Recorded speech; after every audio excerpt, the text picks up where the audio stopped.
wound up graduating because I transferred my credit from McLennan Community College. I transferred it to Central Texas College. They still let me get my degree. So I can't go back on the campus. However, I can still take the classes, and I was still able to transfer it over, but I just can't go on classes. So I wound up graduating. I still walked. And even when I was in CTC, I wound up going through academic probation. I was on academic suspension. Then I had to fight back to get my financial aid reinstated, and still wound up graduating. So on my summer break from college, that's when I got my 9-count aggravated assault with a deadly weapon and regarding that situation. And then even with my best friend's brother, all of this stuff was going on when I was working and going to school. They got charged with those murders and regarding of that. So I wound up changing my life. I got with a mentor. I got my diagnosis in 2013 and learned that, birds of a feather flock together. And If you show me your friends, I will show you your future. So no doubt. Just being associated with those people, man, really wasn't a great thing that I was actually doing. While I was in college, I became a published author, though. I was writing poetry and got published in 2 different schools. I was published in Central Texas College, and then I got published in McLennan Community College. Solid. Even did some sold-out shows in regarding of in poetry out there, some spoken word poetry, so that was pretty dope. I got my real estate license in 2010. I was still able to get my real estate license because I was only charged with these crimes. I was still able to get them dismissed. Yeah, I wasn't convicted. So what winds up happening is, but that stuff still follows you. Yes, sir. Yes, sir. So yes, sir. I got my license, and I didn't sell one house, Sheldon. I didn't sell not one house in 2010. I went to work, and I worked for the call center. So I did call center work ever since since 2004. I graduated in 2004 and then worked at a call center, or really 2005, probably 2005. Let's say 2005. I did a call center work, and I did customer service work. So that's how I really got really good at cold calling, because I was already doing not necessarily cold calling, but customer service, talking to people, and phone work. Right, knowing how to talk, knowing how to have an intelligent dialogue. Right. So I was professionally trained. So in 2013, I had to live off $1,000 a month, bro.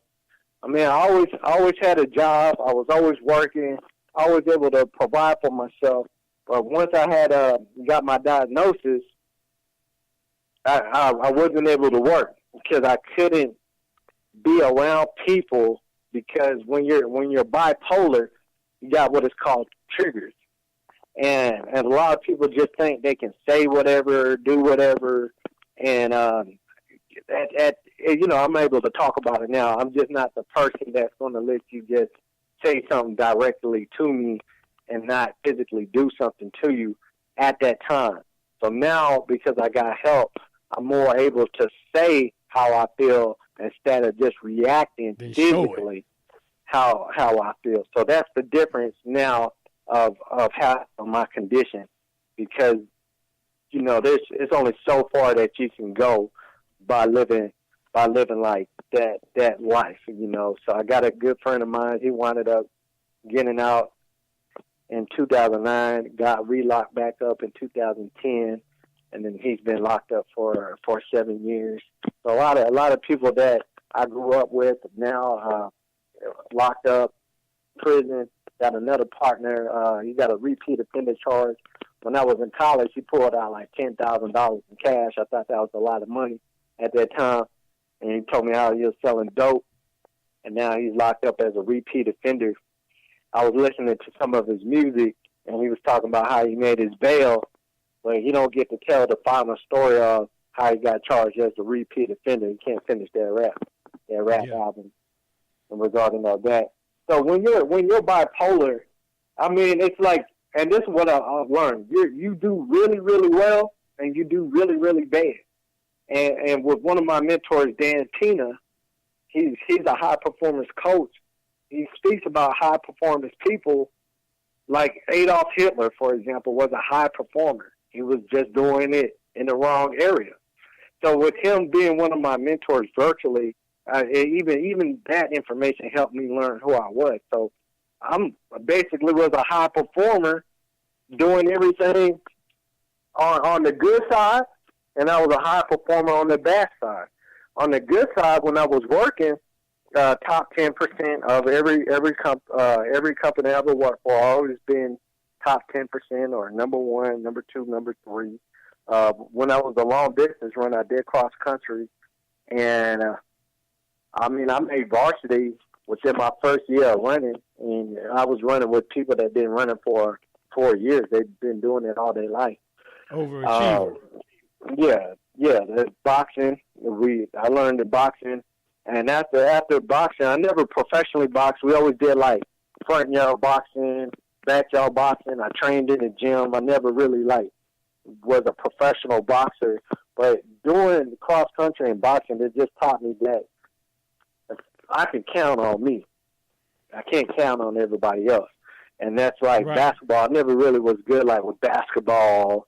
Never was really good at football. Even though those are my sports, I love to watch them. But when it comes to getting in the field and playing, it just wasn't my thing. So, but when it came to that poetry, did a sold out shows. Both of my shows were sold out with a published author. So when I was putting my energy to constructive use, I was doing really great things, and that's what that high performance is. So now I got more training in that. When I got my diagnosis in 2013, it set me back because I was having memory blackouts because I still wasn't taking it really seriously. I was in denial. I didn't want to accept that I was bipolar. And so I started having memory blackouts. My sister, she picked me up one time because I was walking on the street talking to myself, and she had to pick me up, and then that's when I really started taking my condition seriously regarding of being manic bipolar, being severe bipolar.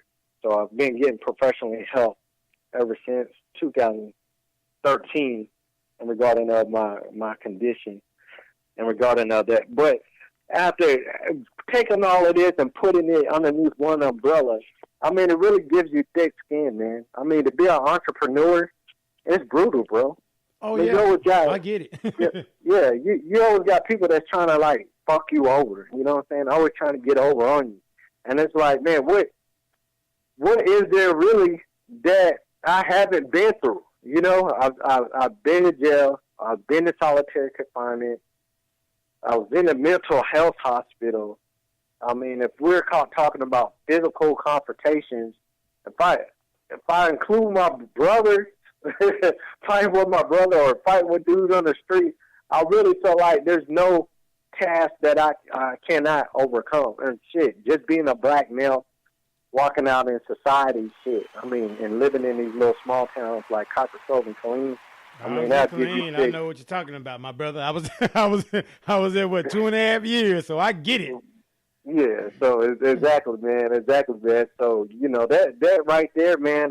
Just facing my fears. So what winds up happening is as being an entrepreneur, being a business owner, what winds up is you get these certain tax benefits in here, and I'm gonna go into the wholesaling of my company. You get these tax benefits as being a business owner compared to being a real estate agent. That's being self-employed. You're working for the broker. You're an independent contractor. But when you're a business owner, you get more of those tax incentives. So making money, it's good to make the money, but it's about keeping that money too. Black people, if we were to pull together all of our resources in the United States, we will be the ninth largest GDP. Yeah. But we don't keep none of that money. We don't circulate none of that money within our community. So that's why we wind up, and that's why we're in that situation now. Like you said, that's the problem because we don't circulate our dollars. So it's about really keeping the money.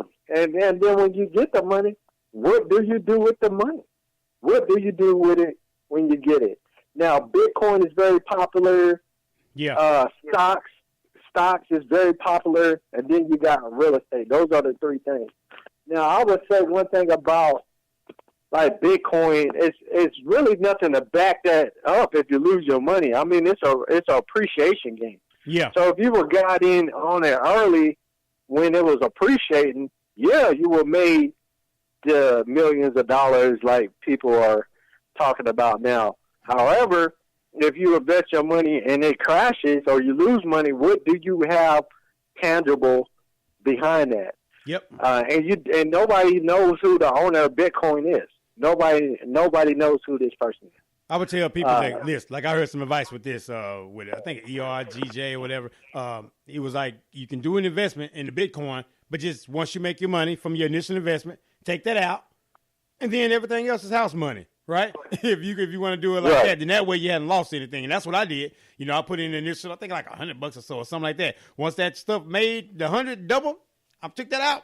Let's go. And then like I said, it's just house money because, as you say, it's not a lot of familiarity to it. So you want to be able to just be informed and not lose, already with a tight budget. You don't want to lose anymore. Right. And the thing is, I mean, I'm not saying that you don't make no money. However, what happens when you lose? What do you got that's going to back that?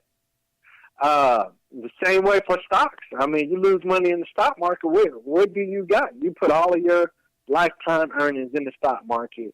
And like when they crashed in 2007 and 2008, what do you got behind that? Nothing. So a lot of people want to invest in real estate because if the market crashed, you have something tangible to hold on, not intangible items. True. And, one thing, Shelton, if anybody pays attention to the United States military, the government, any of these people that's talking about they taking their money off of the U.S. dollar, that is a sign of war to the United States.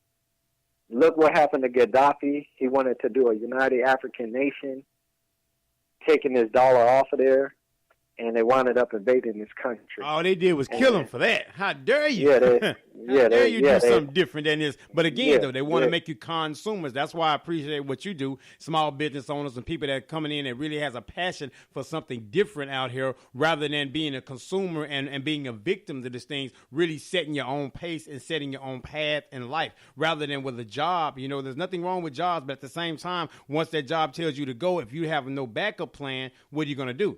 You're going to be, so therefore you have to be able to position yourself in this life that you have. 2018, new year, people reflect on new goals and things this time of the year. But at the same time, you want to be able to position yourself of power. You want to have yourself a position of power. You are the CEO of yourself every single day. Even if you're working a job, because that income that you get, you have to be the boss of that income. You have to be the CEO of that income. And so if you're not spending it or saving it the right way, then that job is going to pretty much just going to be a Band-Aid on a bullet wound, if you will. And if they let you go, then everything else crumbles. Everything falls apart because there's no planning in place. So I would encourage us all, 2018 with this new year, again, everybody in this new frame of mind and stuff, let's be more planners. Let's get more action. Be about doing rather than a conversation. Because again, if the mindset doesn't change, then you're going to be in the same way in 2018 as you were in 2017. So the mind has to change. And that's why I like what you speak to, though, man. The mindset, getting a paradigm shift, if you will. And that way everything else starts falling into place, because if you don't have that, you had to have a paradigm shift even in the midst of two ways of thinking with the bipolarism. But you still had to say, I have a made up mind. Like right now with your real estate investing, you're successful in it because you had a target, you had a focus, you had a goal, you had a plan, and you executed. It went beyond just a conversation. You went to actually doing it because it was a need to you, and now you love to do it. So now you are in a position of authority to where now you're a leader amongst your peers, amongst the people that don't know as much as you know, because you have the years of experience, what you've been doing. So that I commend you for that, my brother, and I encourage you to keep doing that with everything that you have, the same way you've been doing it, man. Exactly, man, exactly. So I had invested in the training program, The Secrets to Wholesaling.com, and they gave me all of the real estate contracts that I needed, the forms and agreements, and taught me how to start my company up. And as well, I had got the mentor, and I went to a lot of networking events in the beginning. now it's just slowed down because I know what I want and I know what